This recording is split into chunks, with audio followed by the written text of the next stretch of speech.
ฝากพี่น้องเมื่อบ้านเนาะร้อยสิเมื่อบ้านดงบ้านบอยสบายดีเด้อพี่น้องสบายดีเบิดทุกคนเนาะสิเมื่อซื้อห้ำน้ำเบานี่พี่น้องจองห้ำน้ำเพิ่นไว้7 สอบเนาะบุหัวเท่าไรประมาณ1,000หน่อยๆนี่นะบอยซื้อเดือนหนึ่งก็ซื้อ2 เถื่อประมาณเดือนละ 2,000นี่นะค่าห้ำนะพี่น้องเฉพาะห้ำหมู3 แม่เนาะช่วงนี้หมูบอยม่านเบิดก็เลยเปลืองเนาะปกติก็1,000 กว่าบาทก็ได้ละเดือนหนึ่งอันนี้ม่านก็เลยได้กินหลายขึ้นก็เลยเปลืองแน่เนาะซื้อประมาณ 2,000 หน่อยๆนี่แหละรวมแล้วต่อเดือนไปเบิ่งหมูเมื่อวานนี่ก็บ่ได้พี่น้องบ่มัก อยากได้พันธุ์ไทยเดนมาร์กนะแม่พันธุ์ได้ชิมเมื่อเบิ่งอันหมูพร้อมนำมันฟาร์มใหญ่กระเจ้าอยู่ในบ้านชิได้บ่พี่น้องหมูแม่พันธุ์เนาะพันมีกับจังจิจองกระเจ้าเนาะที่ว่าเพิ่มเนาะเป็น4 แม่ในข้ออยากได้เพิ่มอีกตัวหนึ่งพี่น้องก็เลยชิมเมื่อบ้านมาเบิ่งเนาะ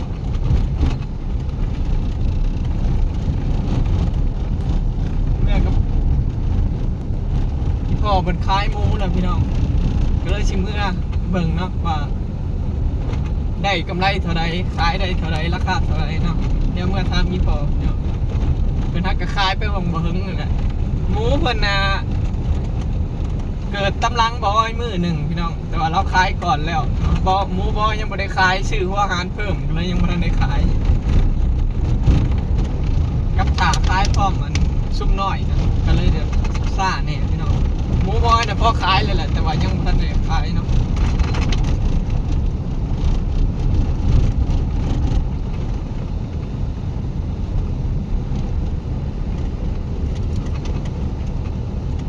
หมูกับแพงพี่น้อง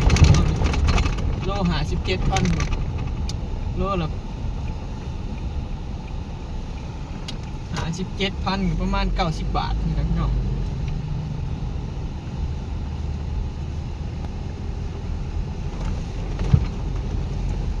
50,000กับ80 บาท57กับประมาณ90 บาทเนาะแพงสุดๆเลยบ่เคยขึ้นแพงฮอดปานนี้เลยตั้งแต่บอยเริ่มเลี้ยงมากอะโลละ30 กว่าพัน32,000ตะกี้พี่น้องทบครึ่งเลยตอนเคยได้หลายสุดก็โล45,000เคยได้หลายสุดตั้งแต่เลี้ยงมาบ่เคยได้เกินนี้จักเทื่อเนาะเคยเทื่อเดียวเท่านั้นได้45,000แต่ว่าช่วงนั้นหัวอาหารแพงเลยพี่น้องโลละ45,000แต่ว่าข่าวหัวอาหารนี่แพงต้นทุนสูงไหมซูเมอร์นี่ค่ายในแบบต้นทุนบ่สูงเนาะพอเลี้ยงข่าวหัวอาหารก็ถือต้องหลาย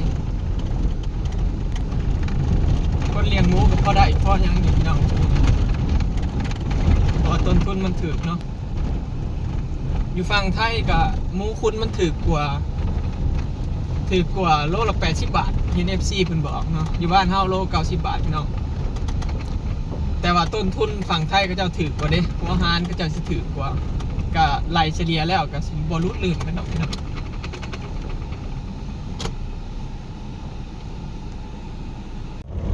ฮอดแล้วพี่น้องขัวหวยครอบเนาะนี่ขัวบ้านดงดอกไม้บ้านเบาอ้อยพี่น้องฮอดแล้วนั่งรถมาประมาณ10 กว่านาทีเลยพี่น้องใกล้ๆมาทางลัด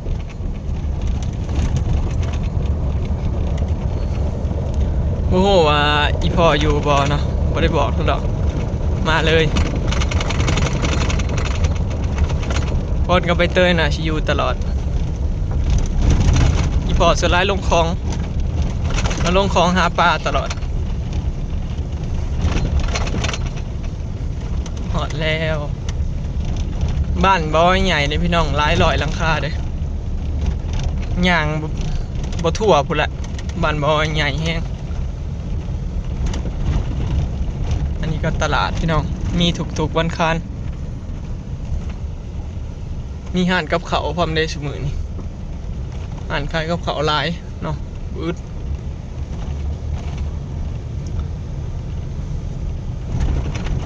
บ แต่ว่ายังบ่ทันได้เป็นถนนคอนกรีตเนาะบ้านบ่อ้อย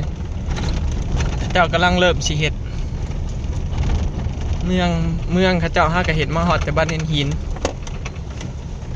ต่อไปเขาเจ้าก็สิเฮ็ดเบิดแล้วพี่น้องเท่านี้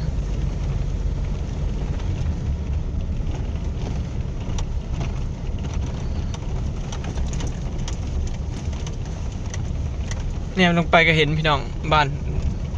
เพื่อนบ่อ้อยเนี่ยแบบมีกกตาลน่ะแม่นเบิดแล้วพี่น้องลงไปเห็นกกตาลน่ะแม่นเลย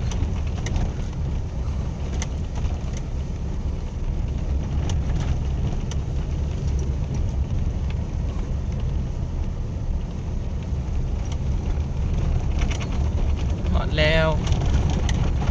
กกคูณต้นคูณดอกคูณกันยังอยู่เลยพี่น้องมันปิดสงกรานต์แล้วก็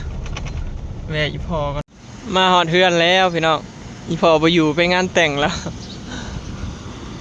มากับพรไซ2 คนชวนพรไซมาเล่นน้ำพ้นผุ่นลงหน้าแล้ว2 โหลดขายเลยหมูน่ะ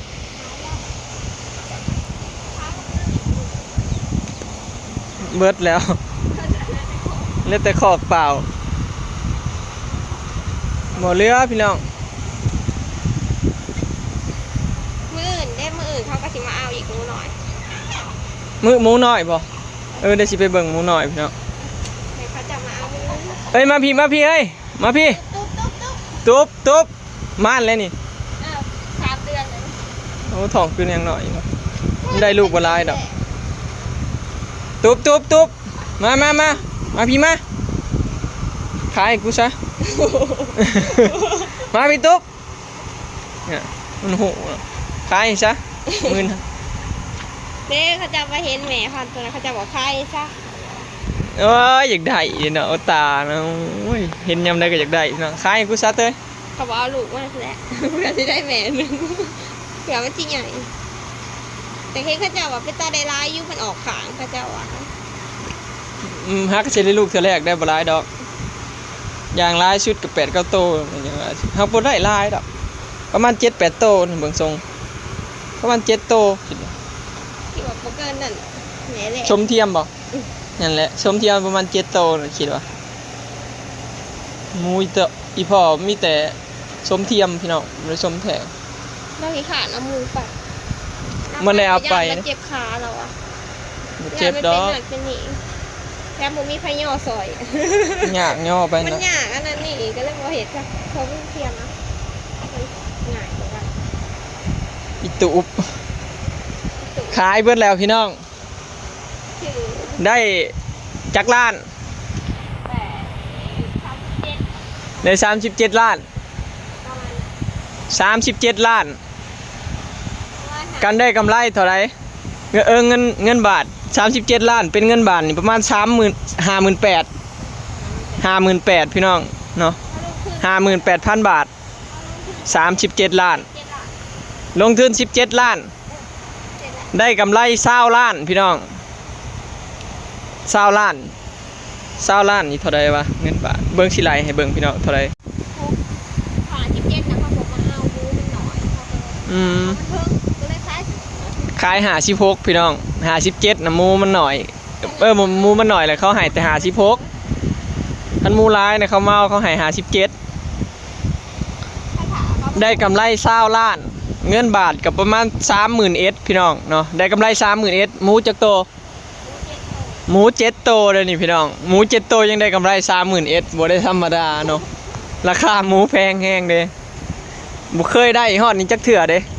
ขนาดหมูบ่อย11 โตยังได้กำไร 20,000 หน่อยๆเนาะขนาดว่าหมูหลายเด้อพี่น้องอันนี้ราคาแพงแฮงเนาะราคาแพงเนาะยังแต่หมูบอยแล้วพี่น้องยังบ่ได้ขายถ้าหัวหารเบิดเนาะเพราะว่าหมูอีพอมันเกิดก่อนหมูคอกแรกตัว8 โตน่ะเกิดก่อนหมูอีพอน่ะมือเดียวพี่น้องแต่ว่าบ่ยังบ่ทันขายดอกมันพอขายแต่ว่าถ้าชุ่มน้อยเนาะชุ่มน้อยน่ะเกิดตำลังประมาณ2 ถิดปลาย3 ถิดพุ่นละมีหลายโตค่ะก็ได้ดีกว่าแล้ว แม่น โทรบอกเขาแล้วเขามาเอารถหมูสลักซาวขึ้นไปบอยกระถาเอาโลหา17พุ่นแล้วพี่น้องเนาะอีกบ่โดนดอกประมาณ10มื้อ10กว่ามื้อน้อยๆนี่แหละก็สิได้ขายคือกันเนาะ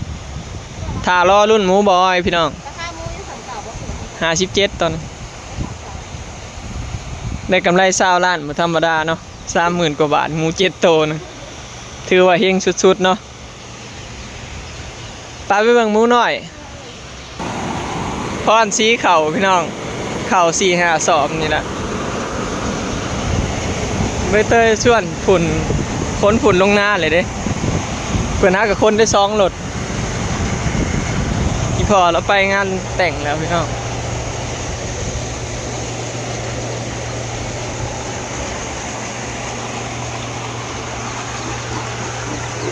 ถ้าแม่นบออยู่พี่เนี่ยบอเห็ดคอกหมูเลยเด้พี่น้องบอึดดินเห็ดเด้แต่ว่าจะมาอยู่พี่ปัญญาเนาะโอ้โตเท่าไรนี่เตย2,000สีขายบ่2 4 6 โตมันสิออกอีก2แม่แล้วก็เลยขายมันสิบ่พอแม่นแล้วก็ได้ขายออกก่อนเท่าตัวนี้คันเฮาคุณตัวนี้เพราะตัวนั้นมันสิยากเดี๋ยวมันบ่มีขอกใส่ขายก็ขายแล้วนะโตเท่าไร 2,000 บ่โต 2,000 บาทพี่น้องอยู่ทางบ้านคึมนะเขาเจ้าขายโต 2,100 พุ่นเด้2,100แพงได้หมูน้อยก็ขึ้นคือกันมีตัวน้อยถ้าก็เลยหายราคา 2,000ถูกแล้วไม่มีตัวน้อยอยู่เลยก็เอาเพิ่ม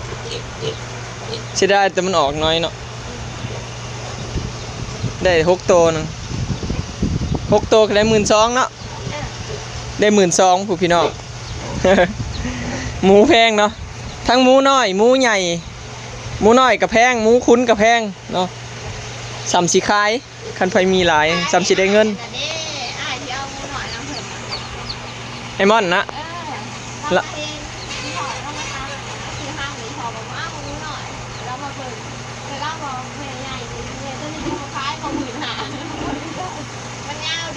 ไอมอนแล้วแชทถามกูแล้วเตยแล้วบ่มีหมูน้อยอีกบ่เพิ่นอยากได้แล้วว่าบ่มีเพิ่นอยากได้หมูน้ำไม้นี่แหละแต่บ่ให้บ่มีพี่น้องเพราะว่าคือกันหมูกูแห่งบ่ได้ออกแต่นมจำเราไปเอานั่น หมูยังมันออกนมซับไปคุ้มเอาแล้วไอ้มอนพี่น้องญาติพี่น้องทางบ้านบอยบ่ได้ขายดอกพี่น้องหมูหน่อยส่วนลายเนี่ยหมูบอยบ่ลายแม่เด้ส่วนลายคุณเองเบิดเลยเนาะส่วนลายกับไผก็อยากได้หมูมันงามน้ำบอยแต่ว่าบ่ได้ขายจักเถื่อมีแต่คุณเอง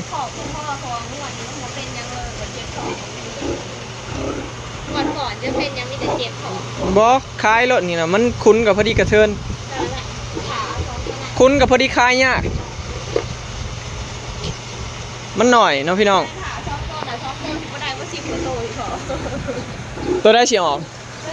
ตัวนี้นะตัวนั้นสิออกตัวนี้ยิงจะมือกระถึกแล้วคล้ายตัวนี้แล้วตัวนั้นเอาเขาคุ้น2 แม่นี้มันมีตัวแม่จักตัวนี่ตัวแม่ตัวเดียวโอ้ยแม่นแล้วได้แต่ตัวเทิกแห่งดีแล้วมันจังใหญ่ครับสำหรับเป็นแม่พันธุ์กับบ่มักตัวนี้สิคลอดเลยพี่น้องเขาก็ได้2 เดือนปลายสัมหมูอีแม่เนาะหมูบอยกับ2 เดือนปลายมันสิออกด้วยกันมันมักโดดขึ้นมาเนาะหมูบอยกันยังอีก2 เดือนได้2 เดือนปลายแหละพี่น้องสิฮอด3 เดือนเลยเด้ฮอดวันที่15นี่ก็แม่น3 เดือนเนาะหมูอีแม่นั่นนะแล้วก็หมูบอยตัวหูตูบนี่ก็มาได้เดือน 1 เดือนหน่อยๆเนาะส่วนนางเฮงๆก็ยังบ่ทันได้สมพี่น้องรอขึ้นสมติดแล้วมาเป็นปอดขึ้นว่าได้ฉีดยาปัวบ่ติดครับอุปสรรคคนเลี้ยงหมูเนี่ยพี่น้อง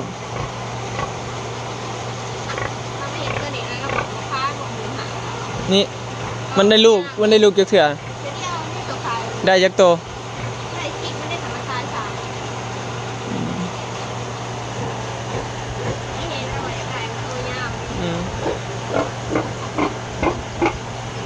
อีพ่อบ่อยู่เนาะพี่น้องสรุป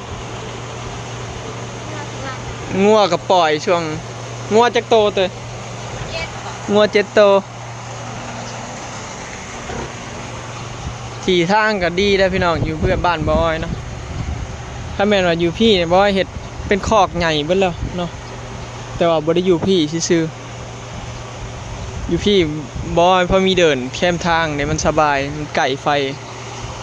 เฮ็ดฟาร์มหมูก็ง่ายเนาะญี่ปุ่นก็หาซื้อดินเขาเจ้าก็บ่มีแพร่ขายอันนั้นก็ฟาร์มหมูเด้อนะพี่น้องเบิ่งในบักใหญ่นะฟาร์มหมูเนี่ยนะคนเลี้ยงหมูบ้านบอยนี่อย่าว่าเบิดบ้านเนาะพี่น้องเขาเจ้าเลี้ยงใหม่หลายเนาะผู้อยู่ทางพุ่นนะผู้แถวนาแถวนั้นน่ะแม่นเบิดเลยเนาะหมูแพงไผก็เลี้ยงหมูปีนี้ถ้าเบิ่งปีหน้าหมูคนเลี้ยงหลายเจ้าว่าหมูลงบ่จักแต่ว่าหมูปีนี้แพงแฮงเนาะเป็นประวัติศาสตร์เลยเชี่ยวออกมือได้นี่ยังบ่ได้ออกนมซะมัน ที่ออกนอกคนอื่นนะคะจะเอาแบบของอาหารทำกับเกลือมันจะกินอาหารเสร็จท้ายคนอยากได้ กันใหญ่เนาะตัวนั้น ต้นแค่3 ตัว หมูบอยกับใหญ่ซ้ำนี้แล้วซ้ำนั้นแล้วแต่ว่ามันยังบ่ทันออกนมซ้ำเขามาเอาก่อนยังเป็นเท่าใดยัง4-5 มื้อผมเรามาเอาก่อนก็สิได้ออกนมแล้วมาเอาไว้